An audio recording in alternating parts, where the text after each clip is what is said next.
Unit 5, Video 10, Completing the Square. Okay, so there's steps to this, just like there was to factoring, that makes this pretty easy. So step 1, you need to make sure the x squared coefficient is a 1, so the a term is a 1. Even if that means you have fractions or decimals to deal with, and I put in there, although we typically do not choose to use completing the square when it becomes these other ways, but I'll do an example to show you that. And then, so what that means is we're going to divide all terms by a, which is the coefficient of x squared. Step 2, move the number, the constant term, which now is c divided by a, if you had to divide by anything, to the right side of the equation. So we want to get rid of that and move it to the opposite side, so that we're only left with your a and your b term, your x squared and your x term. Step 3 says, complete the square on the left side of the equation and balance this by adding the same value to the right side of the equation. So we now have something that looks like parentheses x plus p in parentheses squared equals q, which can be solved by using the square root method. By the way, I put this here because we're going to see this later. This is what's called the vertex form of a quadratic. Okay, that's why I put it there, but right now it's probably just brand new to you. So here's what's happening, okay? So you're to complete the square, what that means is you are dividing that b value by 2, and then you're going to square it, and that would be your new c term. And what you do to one side, you got to do to the other. But when you do that, we're going to see it looks like this, and we're definitely going to do examples to walk you through these steps. Step 4, we're now going to take the square root on both sides of the equation like we have before in solving. And step 5, subtract the number that remains on the left side of the equation to find x, or of course you may need to add it depending on what was being done in the problem. Now we're going to try some examples. All right, so working through this problem, we have x squared minus 4x minus 8 equals 0.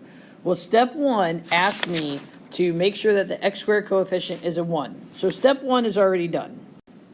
So we're good on step 1. Step 2 says, okay, now that we've done that, move the c value to the other side. So I'm going to do exactly that. I'm going to add 8 to both sides so that 8 is on the right side of the equation. So you have that demonstrated there. I added 8, so now I have x squared minus 4x on the left side, and I have equal to 8. Step 3 is the meat and the potatoes of completing the square and is the most complex. We're going to take the b value, which in this case is negative 4, and divide it by 2. And then I'm going to square it. And I'm going to do this on both sides. So I'm going to show you step by step what that looks like. So notice in blue what I did here. Okay, so this part stayed the same. X squared minus 4x stayed the same. That 8 right now stays the same. This is my new term. And again, because I'm adding it to this side, I have to add it to that side so it stays balanced and nothing is off whack. Now, so all that I did was I took my b term, which was negative b, and I divided it by 2.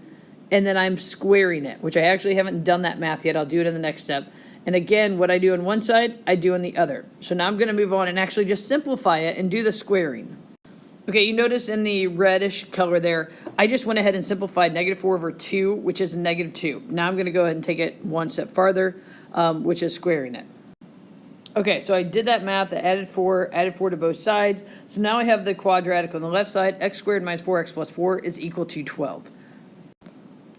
All right, so now continuing in the problem, I need to go ahead and put it in factored form.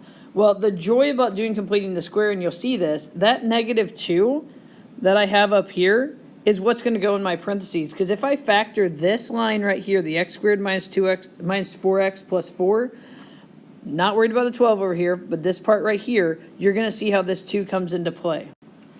Okay, so notice this minus 2 is what you did right there. So that's the whole point of completing the square. When you take your negative b over 2, that's what goes right there, okay? But again, you've got to do that on this side over here so that you have keeping it balanced. But notice, that's why we have that negative 2. It's going in our factored form. I could do the longer steps of the factored form. 1 times 4 is 4, the factors of 4, that are both negative to get to there, and that's going to be negative 2 and negative 2. So that's where it came from. Step 4 tells me we're going to take the square root of both sides. Now the joy of doing this is on this left side here, the square root of a squared term is simply that term. So I'm left with x minus 2 on this side. Now, Here's a problem where square root of 12 is not simple, so it is a decimal. So I'm going to round it there and have plus or minus 3.47 because it could be either or. Now I'm simply going to solve the problem. So I have x minus 2 is equal to 3.47, the positive version, and I have x minus 2 is equal to negative 3.47, okay, the negative one. And I'm going to then add 2 to both sides. Plus 2, plus 2, plus 2, plus 2. And I am left with x is equal to 5.47 and x is equal to negative 1.47. Those are the two places where actually this graph crosses the x-axis. Those are the x-intercepts. All right, new problem. X squared plus 4x plus 1 equals 0. Step 1, check. X squared is already with a 1 on it. So now we're going to move to step 2, which is moving things. Step 2 says move that c value to the opposite side. So then we minus 1 to both sides, and we're left with x squared plus 4x again. Step 3 is where we take the b value, which in this case was a 4, divide it by 2, and then square it. And do the same thing over here. So we have the b divided by 2 and square it. And now we're going to simplify that. So I've worked through the steps to get it to the simplified version. So now I need to have the factored form sitting on that left side. And that's my wonderful into step 3. Step 4 is simply square root both sides of the equation now. That's all you're doing, square root both sides. So once we do that, we get the decimal of 1.73 is the square root of 3. So x plus 2 equals plus or minus 1.73. So that in step 5, we're going to move that 2 to the other side, which in this case, we're subtracting it to find my final 2 answers. So as you can see by the work that I showed here in step 5, I subtracted 2 from both sides on both equations because I set it up into 2 equations. And then I got an answer of x equals negative 0.27 and x equals negative 3.73. And those are the 2 places where this graph crosses the x-axis.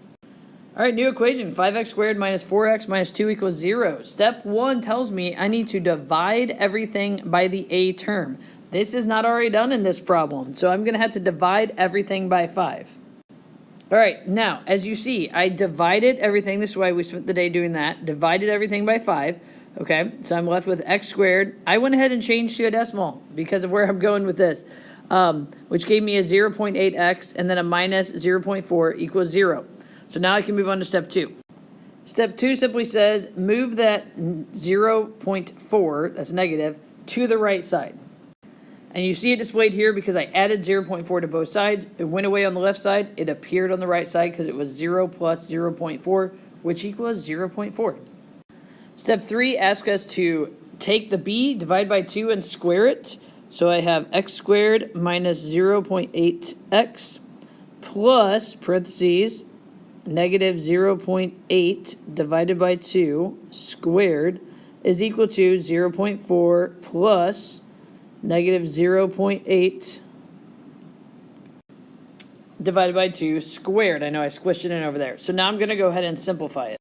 0.8 divided by 2 would be a 0.4, and it was negative, so it's going to be a negative. Now I've got to square it. Squaring it gave me 0.16, so now I need to simplify it. And now I need to factor it. So now it is in factored form. Step 4 asks us to take the square root of both sides. So, and I did that here in step 5, and then now I'm going to actually solve for x in these 2 equations. And when I solve both equations for x, I get x equals 1.148 and x equals negative 0.348. So you might be asking, why complete the square? Of course, some of you are like, why even do this math? But the reason why we complete the square is the new form shows us the vertex. So when we get into graphing later, you're going to see this can be very, very helpful to get it into vertex form. And then it technically makes it easier to solve. I understand the steps are a little different and you may not think it, but it technically does make it easier to solve.